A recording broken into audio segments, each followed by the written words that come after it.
it's between 30 and 45 degrees angle of bank. And we're just going to keep in mind that the altitude is controlled by the cyclic and the airspeed is controlled by the collective. So the controls are flipped from straight level flight, just to keep that in mind.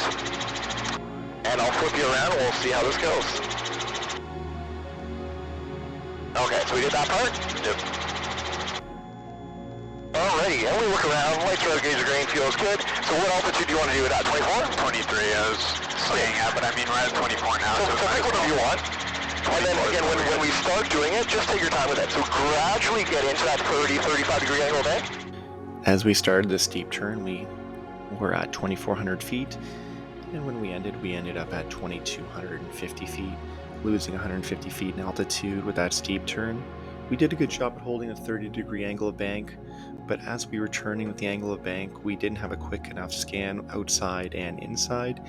We lost our nose a little bit, started to dip it a little bit, and that is why we lost our altitude with the cyclic. Alrighty. And whenever you're ready to go, we can do the steep turn. Okay.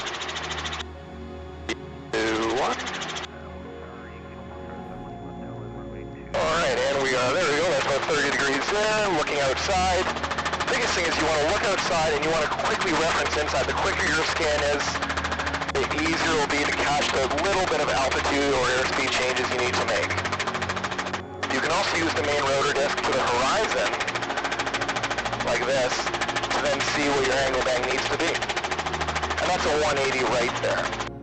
On this next steep turn, we did a better job at holding the altitude. We were within plus or minus 50 feet, but we were pulling just a little bit too much power in that turn, and our airspeed went over 70 knots. Remembering that in the flight test, you want to be between 40 and 70 knots.